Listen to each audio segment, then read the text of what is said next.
11월 16일 주말 아침 송은재 TV 시작합니다. 밤새 잘 주무셨습니까? 저도 모처럼 어제는 술도 한잔하고 저녁을 먹으면서 푹 잤습니다. 기분 좋은 하루였습니다. 잔치국수를 먹어야 하지 않느냐라는 말씀도 많이 하셨습니다. 이재명의 그 선거법 위반 1심 선고에서 징역형이 선고가 되었다. 징역 1년에 집행유예 2년입니다. 이례적이라는 말을 많이 합니다. 그런데 충분히 예상되었던 일입니다.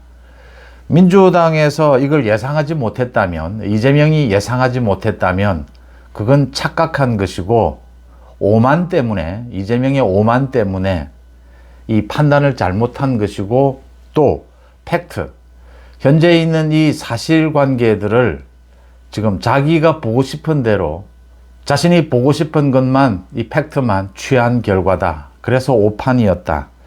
이재명이 어제 재판이 있고 난 다음에 역사에 남을 한 페이지다. 어제 재판이. 이런 이야기를 자기 심정, 자기 식대로 그런 이야기를 했는데 정말 역사적인 재판이었습니다. 어제 이 이재명의 선거법 위반, 이 1심 선고, 이 재판이 갖는 의미가 우리 지금 국정, 정치 흐름에 엄청난 큰 획을 긋게 되는 것이었다. 올해 이렇게 개인이나 이 국가나 모두가 지나고 난 일에 대해서는 그 당시에는 잘 모르지만 이제 꼼꼼히 살펴보면, 큰 틀에서 또 세부적으로 이렇게 꼼꼼히 살펴보면 그 의미를 알게 됩니다. 지나고 난 다음에는 그게 정말 큰 의미를 갖는 그런 사건이었구나, 사고였구나, 이렇게 그 의미를 깨닫게 됩니다. 그런데 미래를 알기는 쉽지가 않습니다. 과거를 더듬어서 정말 예리한 관찰력으로, 이 섬세한 분석력으로 미래를 내다봐도 미래는 쉽지 않습니다.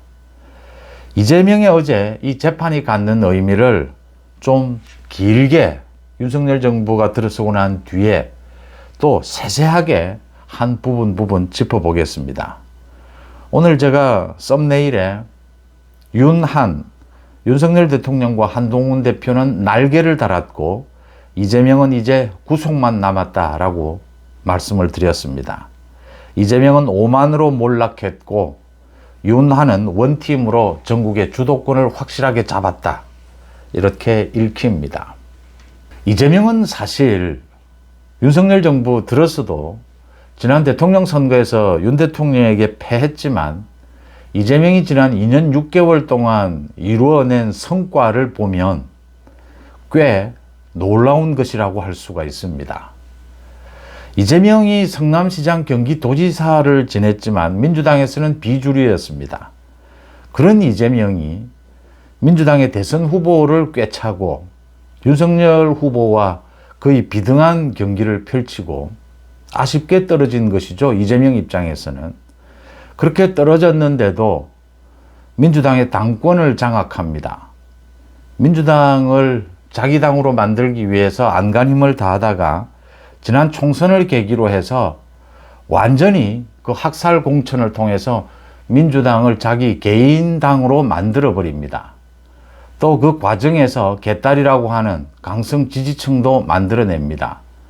이재명의 정치 수법이라고 하는 것이 가짜뉴스, 거짓 선동, 거짓말 이런 것들인데, 그런 정치 기교라 하더라도 이루어낸 성과는 상당히 놀라운 것이었습니다. 민주당의 비주류로서 이렇게 민주당을 이렇게 1인 정당으로까지 만들 수 있었던 사람은 DJ도 불가능했다. 그 다음 국회도 장악을 합니다. 다수당으로서 국회도 장악을 합니다. 이재명이 자신이 경기도지사 시절에도 선거법 위반 등으로 재판을 많이 받으면서도, 경기도지사를 하면서도 이 재판을 이겨냈다. 그래서 이 당권을 쥐고 국회를 장악하면 이번에도 이 사법 리스크를 뚫고 나갈 수 있을 것이다. 그렇게 계산을 했고 민주당을 장악했고 국회를 장악했습니다. 지난 총선에서 이재명은 학살 공천을 했습니다. 지난 총선은 민주당이 이겼습니다. 그런데 민주당이 잘해서 이긴 것이 아니라 국민의힘이 스스로 패한 것입니다. 이재명도 놀랐을 겁니다. 지난 총선에서 이재명이 그렇게 엉망으로 공천을 했는데도 국민의힘이 잘못해서 민주당이 압승을 거둡니다. 이재명의 오만은 여기에서부터 시작이 됩니다. 팩트를 무시하면 언제나 판단을 그르치게 됩니다. 많은 사람들이 자기가 보고 싶은 것을 보고 싶어 하고 자기가 듣고 싶은 것만 듣고 싶어 합니다. 그런데 팩트를 무시하면 당장은 보고 싶은 것, 듣고 싶은 것만 들을 수가 있습니다. 그런데 결국에는 이 전체적인 판단을 그르치고 승부에서 지게 됩니다. 오판을 하게 됩니다. 지지율이 낮은데 아니다, 우리 강성 지지층만 보면 아무 문제 없다. 이 지지율로도 뚫고 나갈 수 있다. 이 지역, 이 세대만 보면 우리가 지지율이 높다.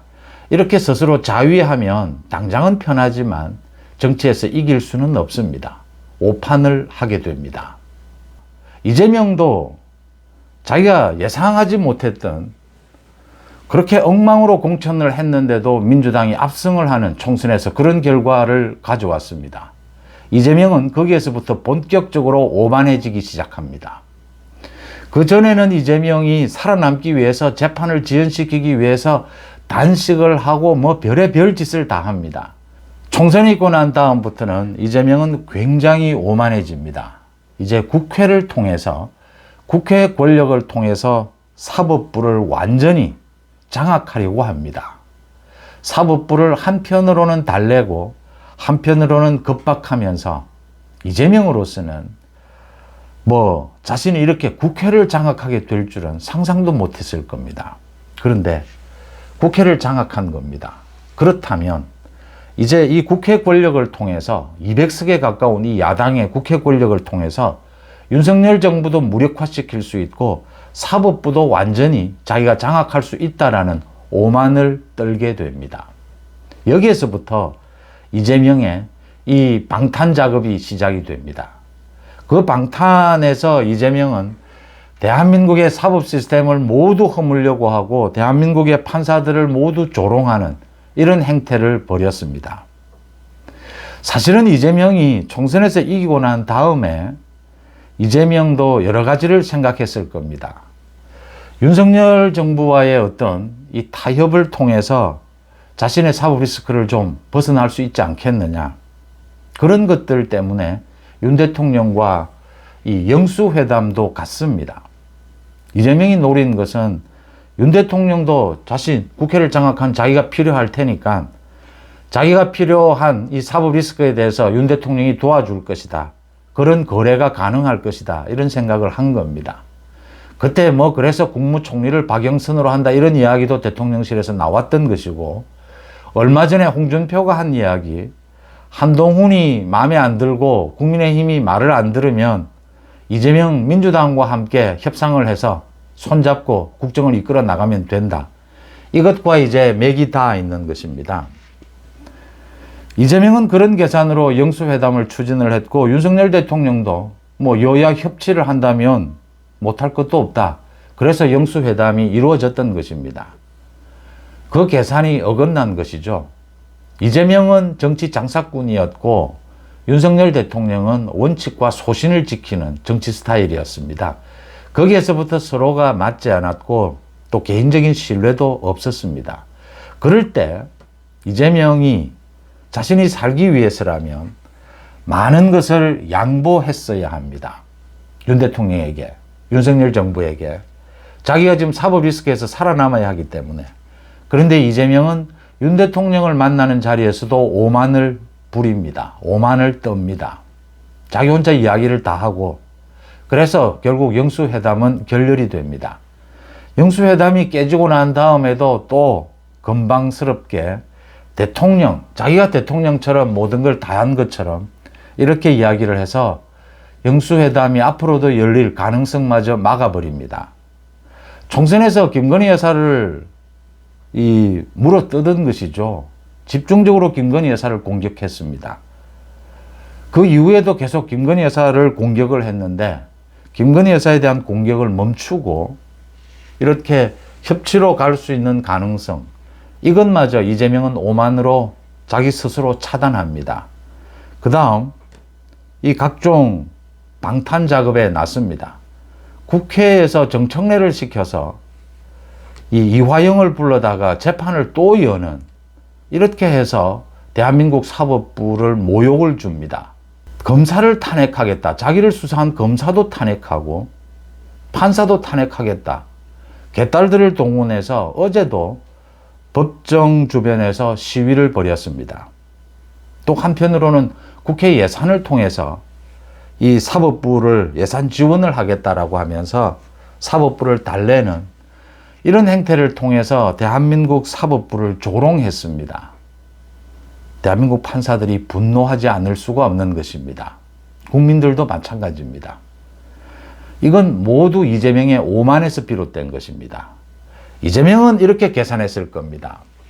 많이 나와야 어제 1심 선고에서 100만 원에서 200만 원 정도 나올 것이다. 100만 원에서 200만 원 나온다면 자신은 이 정치적 입지도 흔들리지 않고 이거 대법원에 가서 무죄로 뒤집어 엎을 수 있다.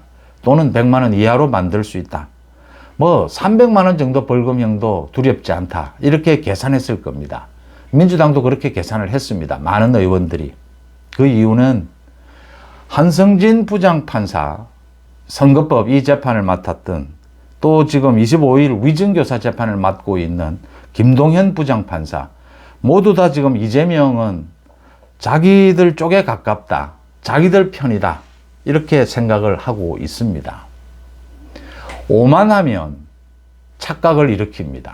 자기가 보고 싶은 대로만 봅니다. 대한민국의 판사는 뭐 어느 진영, 쏠림이 정치적인 성향이 있다 하더라도 기본적으로 판사는 판사입니다. 이재명은 어제 깜짝 놀랐을 겁니다. 어제 그 공개된 장소에서 개딸들은 울부짖고 뭐 한동훈을 구속시켜라, 뭐 이재명은 무죄다 울부짖고 이랬는데 이재명은 거의 멘붕 상태였습니다. 사실 이재명은 이 한성진 부장판사, 또 25일 저 위증교사를 담당할 그 재판에 김동현 부장판사를 믿고 있을 겁니다. 큰 코 다친다라고 하는 점입니다. 착각이었다라고 하는 것입니다. 백현동 용도 변경에 대해서 국토부가 협박한 것, 이렇게 거짓말한 것은 전부 유죄였습니다. 또 고 김문기를 모른다는 뭐 이건 혐의가 없다라고 했습니다. 모른다라고 해서 뭐 교류 관계가 없었다, 그런 뜻은 아니었다, 이렇게 본 겁니다. 그 대신 이제 외국에 가서 골프를 쳤다, 골프를 치지 않았다라고 하는 것은 거짓말이다, 이렇게 인정이 돼서 징역형이 선고가 된 겁니다. 이재명은 전과자입니다. 그 중에 특히 선거법을 또 위반한 전과자입니다. 사법 방해를 해왔습니다. 사법부를 겁박했습니다. 그래서 징역형인 것이었습니다. 벌금형이 아니었던 것입니다. 많은 법조인들이 이게 징역형이 예상이 된다라고 하고 있는데도 이재명과 이재명 측근들은 지금 벌금형이다, 이렇게 판단하고 있었던 겁니다. 오만 때문입니다. 팩트를 무시했기 때문입니다. 깜짝 놀랐죠. 징역형이 선고가 된 겁니다. 이 의미는 한성진 부장판사가 대법원까지 가더라도 100만 원 이하는 절대 안 된다라는 것을 분명히 한 셈입니다. 징역형이 100만 원 이하가 될 수는 없습니다. 2심, 3심에서 좀 형량이 줄어든다 하더라도 징역형이 그대로 확정이 되면 이재명은 10년 동안 이 선거에 출마할 수가 없습니다. 벌금형이 되더라도 5년 동안 선거에 출마할 수가 없습니다. 어떤 경우든 이재명은 아무리 2심, 3심에서 형이 낮아지기 위해서는 거짓말로 인정이 된, 허위사실 유포로 인정이 된 그 중에 상당 부분이 뒤집어져야 합니다. 상당 부분을 뒤집어도 100만 원 이상, 100만 원 이하로 벌금형으로 가져가기는 힘들다라고 하는 것입니다. 징역형이 그렇게 가지는 않습니다. 이재명이 2018년에 그 선거법 위반, 그걸 무죄로 대법원에서 뒤집을 때도 300만 원 벌금을 무죄로 뒤집은 것입니다. 징역형은 뒤집을 수가 없습니다. 이재명은 5년 또는 10년 대통령 선거에 출마할 수 없습니다. 그게 분명해진 것입니다. 민주당은 이제 정신이 번쩍 든 거죠. 이게 지금 어떻게 해야 되느냐. 이재명이 징역형을 선고를 받을 줄은 몰랐다. 그런데 국민의힘 또 많은 국민들은 안도의 한숨을 쉬었습니다. 참 많이 긴장했습니다. 제 송은재 TV의 구독자분들, 회원분들, 시청자분들도 모두 일이 손에 안 잡힌다라고 할 정도로 이 선거법 위반, 이재명의 첫 선고에서 좀 징역형, 이런 중형이 내려지기를 바랐습니다. 그 이유는 그 다음 재판부터 좀 여유를 갖고 좀 볼 수 있기를. 이재명은 이 선거법 위반으로 이제 끝난 겁니다, 사실은. 이래서 제가 말씀을 드렸습니다. 이 참 어제 이재명의 선거법 위반 이 1심 선고가 있고 그 하루 전에 14일에 김혜경의 선거법 위반 1심 선고가 있었습니다. 이 판사들이 이렇게 날짜를 잡은 겁니다. 다르게 잡을 수도 있었습니다. 또 25일 이 위정교사 1심 선고가 잡혀 있습니다. 이걸 이야기하고 있는 겁니다. 이재명에게 있어서 가장 지금 중요한 것은 정치적으로 출마를 할 수 있느냐 없느냐. 정치적 입지다. 선거법 위반이다, 그건. 선거법 위반 1심 선고부터 해보라. 1심 선고를 한 겁니다. 징역형입니다. 이재명은 또 아마 자신의 그 대장동 백현동 이 재판을 담당하고 있는 김동현 재판부 위정교사를 담당을 합니다. 김동현 재판부도 또 믿고 있을 겁니다. 이재명이 이게 지금 오만도 하고 이재명이 지금 판사들에 대해서 달래기도 하고 협박도 하는데 완전히 협박으로 이렇게 난동질을 하지 못하는 이유는 두 가지가 있습니다. 하나는 자기가 자기들 편이다라고 생각하는 판사도 있고 또 아닌 판사들도 물론 있습니다. 또 하나는 이재명의 재판이 한 개가 아니라는 겁니다. 계속 줄줄이 다른 게 여러 가지, 4가지 재판, 현재는 4가지 재판입니다. 이게 줄줄이 있다라고 하는 겁니다. 어느 판사를 겁박해도 신준호 부장 판사를 탄핵해도 다른 판사들이 있다라고 하는 겁니다. 다른 재판이 있다라고 하는 것이죠. 이게 지금 이재명을 미치게 만드는 것입니다. 이재명으로서는 지금 이 재판에 대한 이 변론, 어제 그 판결문을 보면 이재명의 지금 변호사들이 거의 바보 아니냐라고 할 정도로 이 재판에 대응을 못했습니다. 이 부분 제가 여러 번 말씀을 드렸는데 이건 그 변호사들이 능력이 모자란 부분도 있고 이재명의 이 전략 때문입니다. 그래서 제대로 된 변론도 하지 않은 것입니다. 정치적인 방탄으로 가져가자. 그러니까 이재명은 지금 당대표를 유지하더라도 당대표에서 분리해서 자기 사법 리스크에 대해서는 법리적으로 대응을 하는 이런 모습을 보여야 하는데 총선이 지나고 난 다음에 이재명이 오만해지면서 국회를 장악해서 사법부를 겁박하면서 자기 문제를 풀 수 있다. 이렇게 해서 법리적인 대응은 소홀히 한 겁니다. 오는 25일 위정교사 김동현 부장판사를 지금 이재명은 믿고 있을 겁니다. 김동현 부장판사도 대한민국의 판사입니다. 지금 사법부의 분위기입니다. 이 사법부를 우롱하는 이 이재명은 용서할 수 없답니다. 또 위정교사는 대부분 10건 중에 7, 8건이 1년 이상의 징역형입니다. 이재명은 1년 이상, 1년 6개월 징역형입니다. 위정교사의 선고가 어떻든지 간에 이재명은 일단 이 선거법 위반으로 정치 생명, 법적인 생명은 끝이 나는 셈입니다. 일이 이렇게 되어 있다. 또 하나 중요한 것은 대북송금입니다. 대북송금 재판이 굉장히 심각할 것이다. 그건 뇌물입니다. 저 대장동 백현동 저 재판은 10년을 갈지 20년을 갈지 지금 모르는 상태입니다. 검찰의 서울중앙지검에 이 재판 전략이 적중하는 대목입니다.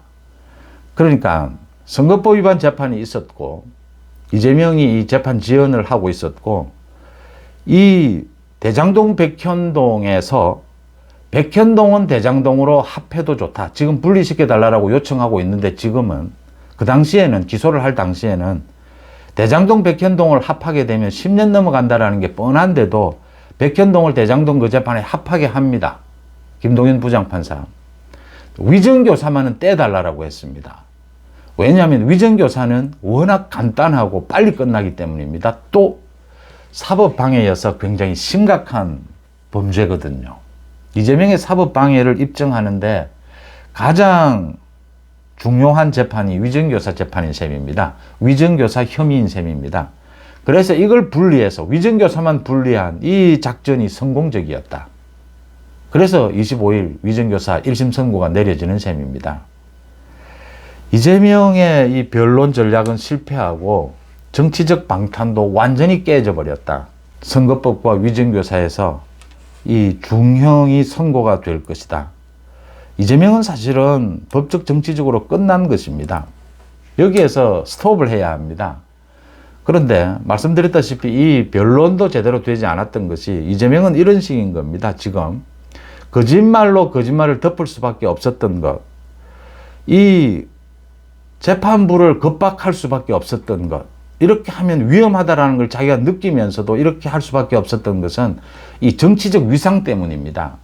당대표로서 국회를 장악한 자기 정치적 위상을 지켜나가기 위해서는 이 사법부도 좀 협박을 하고 찍어 누르는 이런 모습을 보여줘야 됐던 것입니다. 그리고 뭐든지 무죄로 가져갔어야 하는 것입니다. 선거법 위반에서 이 거짓말을 모두 한 적이 없다, 무죄다 이렇게 하니까 이건 뭐 조그마한 선처도 바랄 수 없는 가중처벌 요인만 많이 생기는 이런 결과를 낳았던 것입니다. 앞으로 이재명의 이제 정치적 위상이 완전히 흔들리게 될 겁니다. 그런데 민주당은 그러면 이재명은 이제 정치적 생명이 끝났으니까 이재명은 아웃, 뭐 김동연이 지금 다시 들어온다 이렇게 되느냐? 그렇게 되지 않습니다. 민주당은 공천도 이재명이 자기 마음대로 했고 민주당을 이재명이 자기 1인당으로 만들어 놓았습니다. 개딸들도 있습니다. 오늘도 이재명 이 방탄 집회 시위를 연다라고 합니다. 민주당은 흔들리지 않는다라고 합니다. 이재명은 끝까지 버티는 겁니다. 구속이 될 때까지 버틸 겁니다. 구속이 되고 난 이후에도 버틸 가능성이 높습니다. 민주당을 끝까지 끌어안고 이재명은 이제 이 길로 갈 수밖에 없는 셈입니다. 더 발악을 하고 폐악질을 하겠지만 국민들의 더 큰 외면을 받게 될 것이다. 민주당에서 이재명 대체 세력들이 답이 안 나오는 대목입니다. 그러니까 이재명 이제 교체인데 이건 민주당이 쪼개지는 걸 의미합니다. 지금 선거법 위반으로 434억 원도 토해내야 합니다. 거기에다가 이재명은 물러나라고 한다고 해서 물러나지 않습니다. 이재명의 측근들도 자기들의 정치적 이익 때문에 물러날 수가 없습니다. 개딸들도 마찬가지입니다. 이재명을 대체할 민주당의 대선 후보, 확실한 대선 후보도 현재는 없습니다. 이게 또 더 큰 문제입니다. 민주당은 저 구심점이 만들어지는 것이 쉽지 않다라고 하는 것입니다. 이재명은 그걸 노리고 있는 겁니다. 구속이 되고 구속이 된 이후에도 민주당을 장악하려고 할 겁니다. 그건 민주당이 쪼개지는 걸 의미합니다. 이재명은 구속을 이제 눈앞에 두고 있고 언제 구속될지 모릅니다. 1심에서 법정 구속될지 2심에서 법정 구속될지 3심까지 끝나서 구속이 될지 지금 모르는 상태입니다. 그런데 이재명은 당대표직은 놓지 않을 겁니다. 당은 계속 장악하고 있을 겁니다. 민주당의 많은 의원들, 지금 다른 사람들은 포스트 이재명을 준비해야 합니다. 이건 지금 당이 쪼개지는 걸 의미합니다. 민주당은 이런 상태를 내년, 후내년까지 계속 이런 상태가 계속될 것이다. 국회를 난장판으로 만들고 사법부, 사법 시스템까지를 난장판으로 만들고자 했던 이재명과 민주당은 그 책임을 지게 될 것이다. 완전히 우리 사회에서 격리되는 그런, 이재명은 구속되고 민주당은 완전히 해산되는 이런 고통을 겪게 될 것이다 라는 걸 짐작해 볼 수가 있습니다. 이런 이재명이 이제 사법 리스크로 완전히 몰락하는 이런 상황에서 한편으로는 윤석열 대통령과 한동훈 대표는 말 그대로 날개를 달았습니다. 참 그동안 주도권은 사실은 이 전국의 주도권은 국회를 장악하는 이재명 민주당으로 넘어갔습니다. 윤 대통령도 뭐 김건희 여사로 대표되는 많은 어려움을 겪었습니다. 한동훈 대표도 총선에서도 졌고 뭐 전당대회에서 당대표로 당선은 됐지만 또 친윤이라고 하는 이 대통령실과 친윤 일부의 견제 속에서 굉장히 어려운 하루하루를 보냈습니다. 그런데 이재명의 이 사법 리스크, 징역형 선고로 인해서 완전히 리더십을 회복을 했고 국정 주도권을 완전히 회복했다라고 하는 것입니다. 거기에는 윤한이 원팀을 만들었다. 지난주에 윤석열 대통령의 기자회견을 계기로 윤석열 정부의 쇄신, 거기에 한동훈 대표가 적극 호응하면서 원팀이 되었다. 당정 원팀. 이래서 어제 이 선고가 있고 난 다음에 이제는 확실히 전국 주도권을 잡았다라고 하는 것입니다. 한동훈 대표로서는 지난 총선에서 국민의힘을 이끌고 이재명에게 참패를 당했습니다. 한동훈은 계속 그동안 이재명에게 끌려오는, 사실은 이 차기 대선 후보로 여권에서 한동훈이 압도적인 대선 후보로 이렇게 떠오르면서 전국이 이 윤석열 정부가 상당히 여러 가지 어려움에 처하면서 올 들어서는 전국이 완전히 국회로 넘어왔고 이 한동훈과 이재명이 대립하는 뭐 법무부 장관 시절부터 이게 국정의 중심이 되었습니다. 그래서 이재명과 한동훈 이 대결 구도에서 한동훈이 판판히 패했습니다. 총선에서도 패했고 또 윤석열 대통령 이 대통령실의 견제 때문에 이 쓴맛을 많이 봐야 했습니다. 전당대회에 출마해서도 갖가지 뭐 당선이 되긴 했지만 엄청나게 시달리기도 했고 그 이후에도 계속 이제 견제와 갈등을 빚어왔습니다. 한동훈으로서는 뭐 올 들어와서 계속 이재명에게 밀리다가 이제 어제 이 이재명의 1심 선고를 계기로 해서 한동훈이 이재명을 확실하게 제압했다라고 하는 것입니다. 법무부 장관 시절에 이재명을 법무부 장관으로서는 완전히 메시지로서 제압을 했지만 전체적인 정치적으로 제압하는 것은 한동훈은 사실은 처음입니다. 한동훈이 질 수 없는 총선을 이겨가고 있던 총선을 어쨌든 이 뭐 누구의 책임이든 그 선거를 책임진 한동훈의 입장에서는 이재명에게 참패를 당했습니다. 계속 끌려왔습니다. 이재명에게. 근데 이제는 주도권을 잡았다. 이재명을 제압할 수 있게 되었다. 한동훈이 당대표가 되고 난 이후에 굉장히 많은 쇄신을 주장을 했고 대통령과 각을 세웠습니다. 윤석열 대통령과 많은 갈등을 빚다가 윤 대통령이 이 이재명 재판 정국을 앞두고 윤 대통령이 결단을 내려서 지난주에 기자회견을 가졌습니다. 국정 쇄신을 하겠다. 한동훈의 요구를 받아들였습니다. 그래서 윤한 원팀이 되었고 한동훈도 이제 앞으로 이렇게 이재명의 1심 선고가 징역형이 되는 확실하게 이재명이 몰락하는 이런 상황에서는 한동훈의 이 선택의 폭이 넓어졌다라고 하는 것입니다.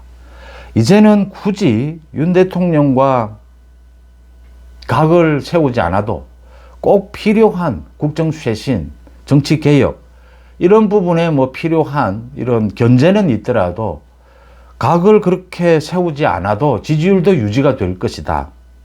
또 이재명 민주당은 서서히 몰락해 갈 것이다. 그래서 여유가 있어졌다라고 하는 점입니다. 윤 대통령도 그런 부분에서는 마찬가지입니다. 이런 부분들이 한동훈으로서는 큰 힘이 되었다. 지금 뭐 김건희 특검법에 대해서 이 특별감찰관으로 막아선 것, 또 이 부분을 통해서 108명의 국민의힘이 똘똘 뭉쳤다.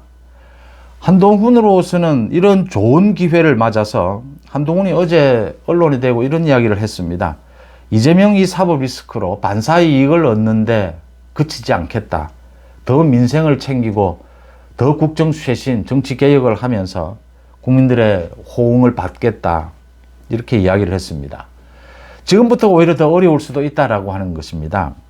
한동훈으로서는 지금 이제 상당히 대통령실과도 여유가 있어졌고 당내에 뭐 친윤들도 이제는 많이 소멸한 편이고 그래서 주도권도 잡았고 리더십도 확실해졌다. 지금부터 오히려 더 잘해가야 한다. 한동훈으로서는 내년까지 계속 이어질 이 이재명의 사법리스크 이걸 이용해서 이 기간 동안 완전히 지금 여권 내에서 확실한 대권 주자로 자리매김을 할 수 있느냐, 당을 뭐 소위 장악할 수 있느냐. 그래서 후내년에 있을 2026년에 있을 지방선거를 한동훈의 이름으로 치룰 수 있는 그런 정도의 확실한 영향력을 확보할 수 있느냐. 이게 지금 한동훈으로서는 관건입니다. 역시 그러기 위해서는 윤 대통령과 뭐 때로는 화합하고 때로는 뭐 갈등도 일어날 수밖에 없습니다. 윤 대통령으로서도 계속 이 차기 권력인 한동훈에 대해서 필요한 견제는 할 수밖에 없습니다. 또 지금까지도 그래 왔습니다. 그걸 뚫고 이제 이 화합하는 모습도 보이면서 지금 이 보수 우파 국민의힘 당원들을 비롯해서 전체를 엮어낼 수 있느냐라고 하는 것이 한동훈의 숙제로 남았습니다. 그러니까 지금 보시면 이 한동훈 다음 2위는 지금 오세훈입니다. 이게 언제나 민주당도 그렇듯이 이재명, 포스트 이재명이라고 했을 때 구심점이 있느냐. 김동연이 지금 가장 유력하다라고 하는데 민주당으로서도 김동연을 믿을 수가 없는 겁니다. 그러니까 지금 한동훈이 지금이 굉장히 좋은 기회인 것이 오세훈이 지금 사실은 포지션이 좀 애매합니다. 오세훈이 한동훈과 대립 각도 세워야 하는데 오세훈은 원래 이 개혁, 뭐 정치 쇄신 이런 이미지를 가져왔습니다. 그러려면 한동훈과 각을 세우기 위해서 지금 윤석열 대통령과 보조를 맞추는 쪽으로 가는 듯이 가 있습니다. 이게 지금 오세훈이 엇박자가 나는 거죠. 그러니까 지난 전당대회에서 원희룡이 사실은 뭐 개혁이 자기 이미지인데 친윤의 이름으로 등판을 해서 이 전당대회에서 완전히 이미지가 무너져 버렸습니다. 지금 오세훈이 이런 애매한 입장이라고 하는 겁니다. 그러니까 친한 친윤의 이 갈등에서 많은 친윤들이 그 지지층이 오세훈으로 쏠릴 법도 한데 오세훈으로 많이 가지 않는 이유입니다. 오세훈의 포지션이 애매하다라고 하는 것이고 이렇게 오세훈이 윤석열 정부와 이 잘못된 부분의 스텝을 같이 하면 이 외연 확장도 어려워진다. 지금 이런 상황이 한동훈으로서는 좀 기회다. 아직 시간적으로 남아있다. 오세훈이 그런 부분을 극복하면 지지율이 더 몰릴 수도 있습니다. 또 지금 친윤 일부 윤석열 정부는 또 쇄신을 해 나가겠지만 윤석열 대통령이 뭐 보여주기식 이런 쇄신 이런 건 또 하지 않습니다. 지난 이 윤석열 정부를 보건대 윤석열 정부 대통령실의 견제도 여전히 있을 것이고 친윤 일부를 비롯해서 지금 뭐 유튜브라든지 정치평론 이 당에서도 한동훈에 대해서 이 뭐 완전히 반한이지 않습니까? 한동훈 끌어내리기입니다. 저게 지금 힘을 갖지 못하는 것이 한 3가지 정도 됩니다. 그러니까 한동훈을 끌어내리기가 성공하려면 이 번번이 실패를 하는데 이것도 이제 팩트를 무시해서 이렇습니다. 오판을 하고 있는 것이죠. 총선에서 지고 전당대회에서 지고 한동훈 끌어내리기가 실패를 하면 왜 실패를 했는가 그 원인을 찾아내서 그걸 바꾸면 변화하면 될 텐데 변하지 않습니다. 계속 그대로입니다. 계속 그냥 한동훈 싫답니다. 한동훈 안 된답니다. 흠집내기입니다. 이렇게 하면 정치에서 절대로 이길 수가 없습니다. 이 친윤 일부가 한동훈 끌어내리기를 성공하려면 구심점이 있어야 합니다. 한동훈을 대체할 구심점을 만들어야 합니다. 그게 대통령이 될 수는 없습니다. 그 다음 2번째, 한동훈에게 결정타를 먹일 수 있는 이 한동훈의 비리를 잡아낼 수 있어야 합니다. 뭐 부풀리든 어쨌든 이게 쉽지 않다라고 하는 것입니다. 그 다음 3번째, 포지션이 정치개혁, 국정쇄신, 이 국민들의 지지를 받는 한동훈이 그쪽에 가 있다라고 하는 겁니다. 지금 친윤 일부들은 소위 구태, 반개혁 이쪽에 가 있는 겁니다. 정치 구도 싸움에서. 이럴 경우에는 한동훈을 이길 수 없습니다. 이기지도 못하는 싸움을 왜 합니까? 이게 이제 어떻게 되어 가느냐. 과거의 정치 경험으로 보면 지금 한동훈을 공격하는 많은 세력들은 다른 대안을 찾을 겁니다. 왜냐하면 한동훈이 흔들리지 않거든요. 한동훈은 더 세력을 불려갈 겁니다. 더 당을 장악하게 되겠죠. 그러면 이제 다른 대안을 찾든지 오세훈이나 뭐 이런 대안을 찾든지 아니면 소위 정계 개편 이런 것을 시도할 가능성이 높습니다. 이 죽어도 한동훈은 안 되는 겁니다. 이제는. 이게 한동훈이 포용을 해도 안 옵니다. 이제는. 왜냐하면 이게 자기들의 이권과 관계가 되기 때문입니다. 정치적인 이권 또는 뭐 유튜브는 돈입니다. 이 뭐 수입 이런 거죠. 그래서 한동훈에게 가봐야 한동훈이 포용을 해도 뭐 남는 게 없다. 그래서 어차피 이게 무슨 윤석열 정부 성공, 겉으로는 윤석열 정부 지키기 뭐 이렇게 이야기하는데 속으로는 전부 정치적 계산들입니다. 그렇게 결국은 움직여 갈 것이다. 한동훈으로서는 그런 부분까지도 그렇게 되지 않도록 이 포용하고 개선해 가고 이 주류의 힘으로 흡수해 가는 이런 노력들. 안 되는 사람은 결국은 안 되는 겁니다. 그러니까 그런 말이 나오는 까닭입니다. 뭐 한동훈과 이재명이 붙으면 이재명 찍는다. 이 소리가 왜 나오느냐 하면 한동훈한테는 뭐 이제는 자기가 얻을 게 없다 이 이야기입니다. 갈 때까지 갔다. 자기가 이제 적대적 행동을 했기 때문에 어차피 한동훈과는 같이 못 간다 이렇게 보고 있는 겁니다. 이런 경우에는 안 됩니다. 결국은 뭐 정계 개편을 하든 뭐 이 보수 우파에서 떠나든 결국 그런 일들이 일어난다라는 것도 계산해 볼 필요가 있습니다.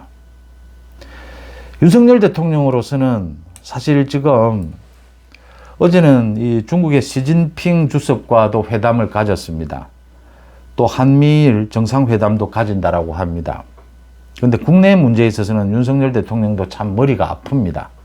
일단 국정쇄신, 그래서 이 한동훈과 원팀은 만들어 놨는데 뭐 그렇다라고 해서 하루아침에 이 갈등 관계가 대통령실과 한동훈 대표의 이 갈등 관계 중심에는 김건희 여사가 있기 때문에 지난 뭐 11개월 동안 보여준 겁니다. 총선 때부터. 김건희 여사 문제를 뭐 완전히 이건 정리할 수 있는 그런 건 아니기 때문에 이 갈등이 완전히 소멸할 수도 없습니다. 또 이미 이 갈등을 터잡고 말씀드린 대로 이 친윤 일부는 완전히 한동훈의 적대 세력이 되어 있는 상황에서 이게 뭐 당장 해결될 부분은 아닙니다. 거기에다 지금 명태균 문제가 불거져서 저 수사에 따라서 지금 저게 지금 뭐 사실 조율될 문제도 아니고 저 수사에 따라서 김건희 여사 뭐 윤 대통령이 어떻게 개입이 될지 어디로 튈지 알 수 없는 상황입니다. 그래서 이준석은 지금 자기 살겠다고 지금 자기가 당대표하고 있을 때에 많은 윤 대통령의 비리를 매일같이 지금 폭로를 하고 있습니다. 지금 이철규가 나서서 모두 뭐 거짓말이다 이렇게 대응하고 있는데 그런 대응으로는 이준석을 제압하지 못할 겁니다. 저 이준석도 제압을 해야 된다. 지금 이준석은 이런 식입니다. 뭐 윤 대통령을 물고 늘어져서 자기와 윤 대통령이 같이 죽으면 같이 죽자 이런 식입니다. 지금 명태균 앞에서. 저런 이준석을 제압하는 방법도 지금 시급합니다. 저 부분에 대해서는 한동훈 대표도 내용을 잘 모르기 때문에 이 부분도 좀 이 협의가 필요한 대목입니다. 윤석열 대통령도 지금 내부적으로는 좀 이렇게 어려움들이 있습니다. 그래서 뭐 자기 권력이라고 하는 말씀드린 대로 한동훈 대표와 뭐 완전히 무슨 뭐 과거처럼 총선 이전처럼 갈 수는 없을 겁니다. 견제도 필요할 겁니다. 그런데 협력을 구해야 할 것은 구하고 또 협조해 줄 것은 협조해 주고 그래서 당정 원팀 또는 이 조화로운 케미 뭐 이런 부분들을 살려나가는 것이 윤 대통령으로서도 굉장히 현명할 것이다. 그렇지 않으면 이 지금 사실은 윤 대통령과 한동훈 대표를 비교해 보면 이 국정 운영에 있어서 이 전체 전국 운영에 있어서 중심이 국회로 와 있는데 이재명의 이 징역형 선고로 인해서 주도권을 한동훈이 쥐었습니다. 이 대통령실과 이 여권 내로 보면 여권 내에서도 한동훈이 사실은 윤 대통령보다 주도권을 더 쥔 셈입니다. 윤 대통령이 이걸 뒤집을 수도 있었습니다. 그러니까 지난 7일 그 국정쇄신 기자회견 때 윤 대통령이 깜짝 놀랄 만큼 쇄신책을 발표했더라면 사실은 기회였습니다.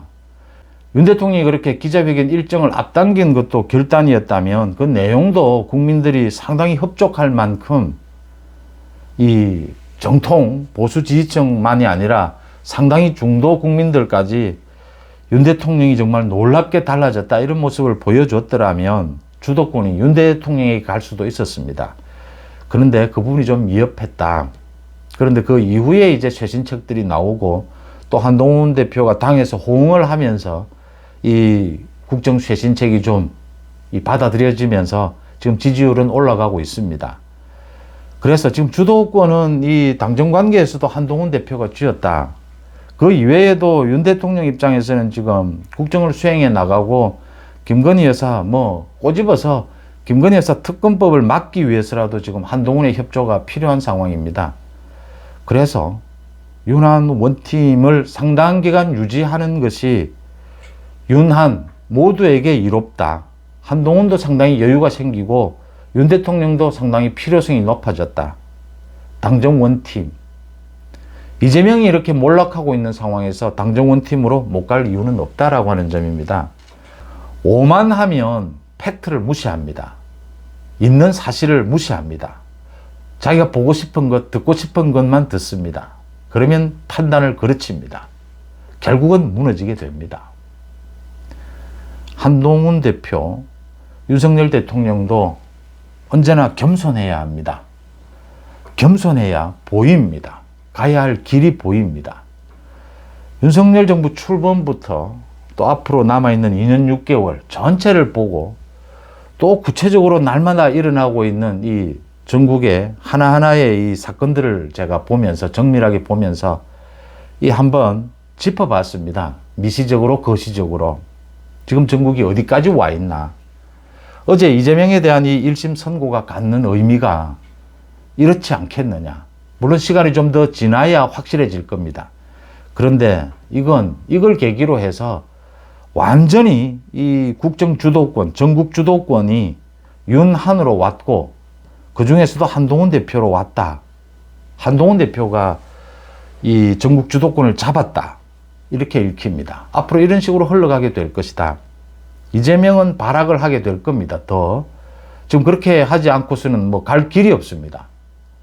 자신의 사법 리스크가 더 커지더라도 지금 정치적으로는 발악을 해야 되는, 그래야 정치적 생명은 유지할 수 있는 이런 상황인 겁니다. 거기에 오는 25일 이 위정교사가 왜 소명됐다라고 유창훈 부장판사가 밝혔겠습니까? 유창훈 부장판사가 이재명 이 구속영장을 기각시켜 주면서 위정교사는 소명이 됐다라고 했습니다. 위정교사가 소명이 됐으니까 증거인멸할 우려가 없으니까 이재명 풀어주자 이 소리였거든요. 근데 그게 거꾸로 이제 위정교사는 소명된 것이다. 유창훈 부장판사가 한 이야기, 김동인 부장판사가 거기에 맞춰서 판결을 내리게 될 겁니다. 징역형입니다. 이 선거법 위정교사 나란히 징역형이 선고되면서 이재명은 완전히 몰락의 길로 가는데 문제는 이 몰락이 굉장히 길어질 것이다 라고 하는 점입니다. 끝까지 버틸 것이다. 그래서 민주당은 쪼개지고 깨질 것이다. 사실은 이런 측면에서 이재명이 저지른 죄나 이 기분으로 보면 25일 위정교사 재판 때 이재명 법정 구속을 한번 시켜보는 것, 그래서 국회에 체포동의안을 한번 보내보는 것도 필요한데, 사실은 이재명이 어제 이 공직선거법 여기에서 징역형을 선고를 받았습니다. 위정교사도 징역형을 선고받을 겁니다. 이 재판도 굉장히 빠른 속도로 진행이 될 겁니다. 대북송금 재판도 빠르게 진행이 될 겁니다. 그렇다면 이재명이 구속되지 않고 저렇게 정치적으로 발악을 하고 버티는 것이 어찌 보면 이 이재명의 구속이 늦어지는 것이, 이재명의 판결이 내년을 넘어가면 좀 못하지만 내년 말 정도까지라면 이재명의 이 재판이 계속되고 이재명의 이런 정치적인 발악이 계속되는 것이 윤석열 정부, 한동훈 대표에게는 주도권을 확실하게 잡고 갈 수 있는 유리한 국면이 형성될 수도 있다. 또 하나는 그러지 않아도 이재명, 야당 대표 이재명을 법정 구속시키는 1심에서나 2심에서나 그 가능성은 높지는 않습니다. 아주 작습니다, 사실은.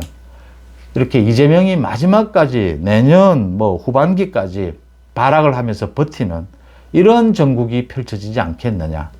그렇다면 이재명, 민주당은 완전히 몰락하고 윤석열 정부와 한동훈 대표는 전국의 주도권을 계속 이어갈 수 있을 것이다.